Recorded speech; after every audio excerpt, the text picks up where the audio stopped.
Chapter 17. "We'll just sit here," said Barney, "and if we think of anything worthwhile saying, we'll say it. Otherwise, not. Don't imagine you're bound to talk to me." John Foster says, quoted Valancy, "If you can sit in silence with a person for half an hour and yet be entirely comfortable, you and that person can be friends. If you cannot, friends you'll never be, and you need not waste time in trying." Evidently, John Foster says a sensible thing once in a while, conceded Barney. They sat in silence for a long while. Little rabbits hopped across the road. Once or twice an owl laughed out delightfully. The road beyond them was fringed with a woven shadow lace of trees. Away off to the southwest, the sky was full of silvery little cirrus clouds above the spot where Barney's island must be. Valancy was perfectly happy. Some things dawn on you slowly. Some things come by lightning flashes. Valancy had had a lightning flash. She knew quite well now that she loved Barney. Yesterday she had been all her own. Now she was this man's. Yet he had done nothing, said nothing. He had not even looked at her as a woman. But that didn't matter. Nor did it matter what he was or what he had done. She loved him without any reservations. Everything in her went out wholly to him. She had no wish to stifle or disown her love. She seemed to be his so absolutely that thought apart from him, thought in which he did not predominate, was an impossibility. She had realized, quite simply and fully, that she loved him in the moment when he was leaning on the car door, explaining that Lady Jane had no gas. She had looked deep into his eyes in the moonlight and had known. In just that infinitesimal space of time, everything was changed. Old things passed away and all things became new. She was no longer unimportant, little, old maid Valancy Stirling. She was a woman, full of love and therefore rich and significant, justified to herself. Life was no longer empty and futile, and death could cheat her of nothing. Love had cast out her last fear. Love.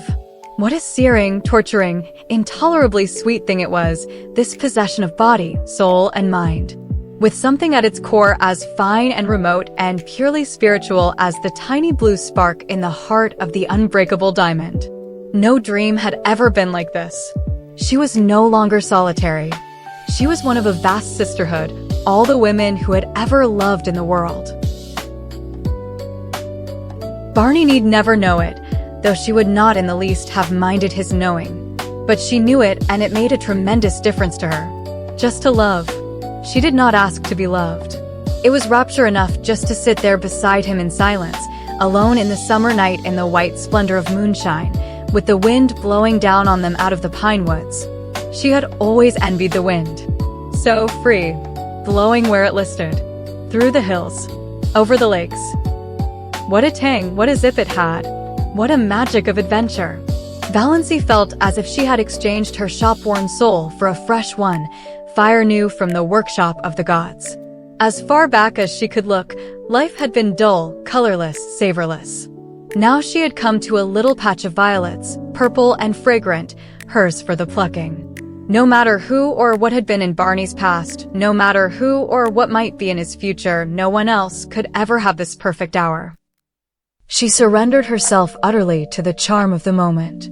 "Ever dream of ballooning?" said Barney suddenly. "No," said Valancy. "I do, often.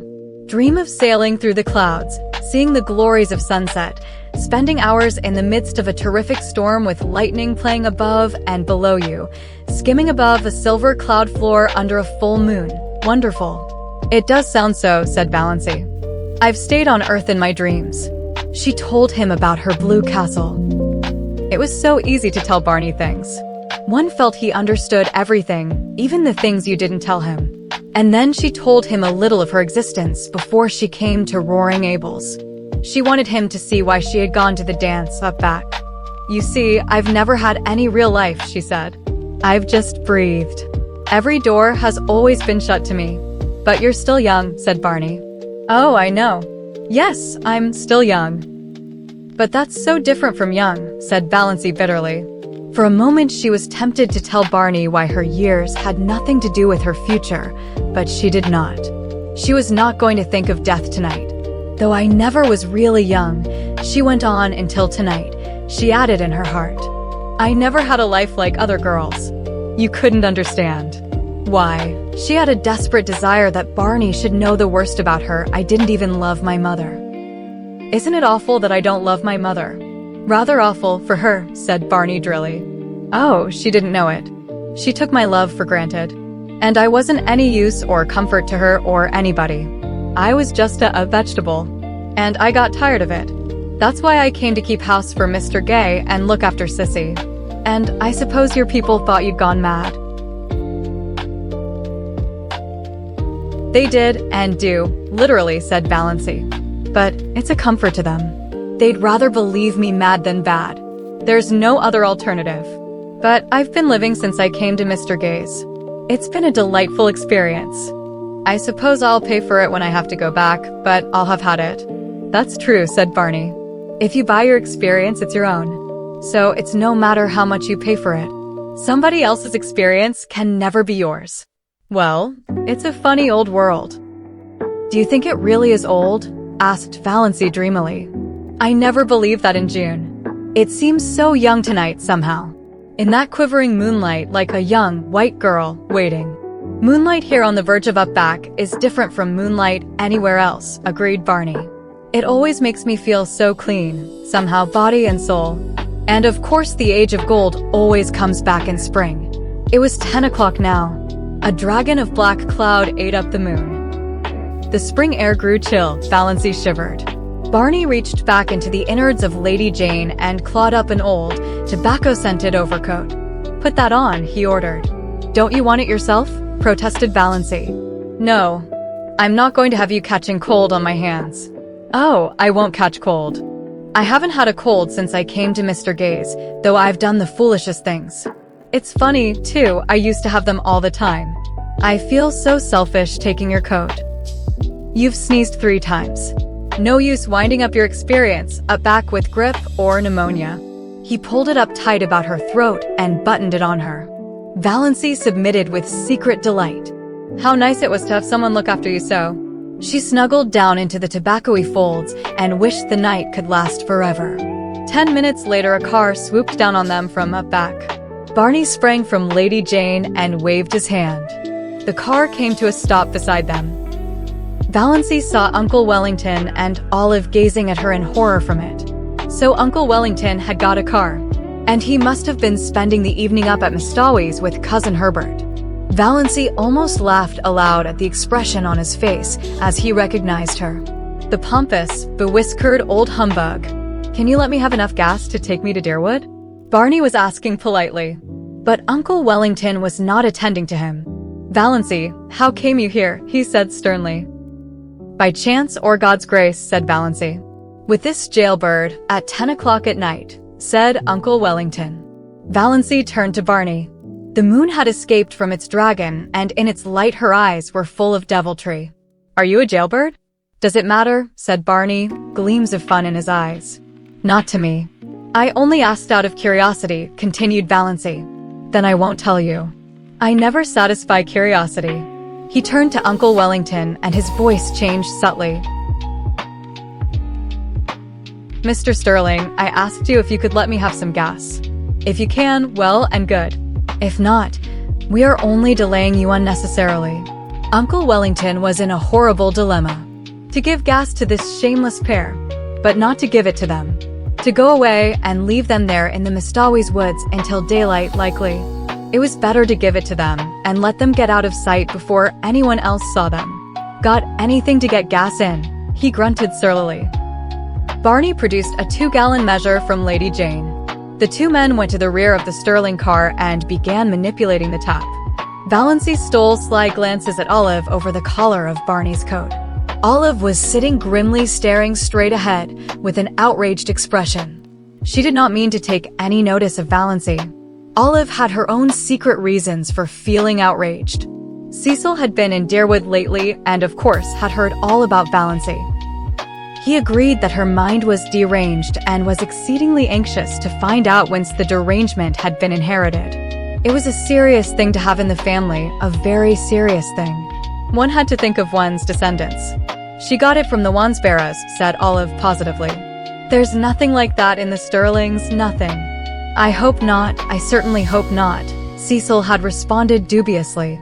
But then, to go out as a servant, for that is what it practically amounts to. Your cousin. Poor Olive felt the implication. The Port Lawrence Prices were not accustomed to ally themselves with families whose members worked out. Valancy could not resist temptation. She leaned forward. Olive, does it hurt? Olive bit, stiffly. Does what hurt? Looking like that. For a moment Olive resolved she would take no further notice of Valancy. Then duty came uppermost. She must not miss the opportunity. Doss, she implored, leaning forward also, won't you come home? Come home tonight. Valancy yawned. You sound like a revival meeting, she said. You really do. If you will come back, all will be forgiven. Yes, said Olive eagerly. Wouldn't it be splendid if she could induce the prodigal daughter to return? We'll never cast it up to you. Doss, there are nights when I cannot sleep for thinking of you. And me having the time of my life, said Valancy, laughing. Doss, I can't believe you're bad. I've always said you couldn't be bad. I don't believe I can be, said Valancy. I'm afraid I'm hopelessly proper. I've been sitting here for 3 hours with Barney Snaith, and he hasn't even tried to kiss me. I wouldn't have minded if he had, Olive. Valancy was still leaning forward. Her little hat with its crimson rose was tilted down over one eye. Olive stared. In the moonlight, Valancy's eyes, Valancy's smile. What had happened to Valancy? She looked not pretty, Doss couldn't be pretty, but provocative, fascinating, yes, abominably so. Olive drew back. It was beneath her dignity to say more. After all, Valancy must be both mad and bad. Thanks, that's enough, said Barney behind the car. Much obliged, Mr. Stirling. 2 gallons. 70 cents. Thank you. Uncle Wellington climbed foolishly and feebly into his car. He wanted to give Snaith a piece of his mind, but dared not. Who knew what the creature might do if provoked? No doubt he carried firearms. Uncle Wellington looked indecisively at Valancy.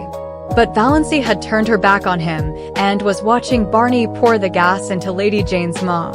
Drive on, said Olive decisively. There's no use in waiting here. Let me tell you what she said to me. The little hussy. The shameless little hussy, said Uncle Wellington.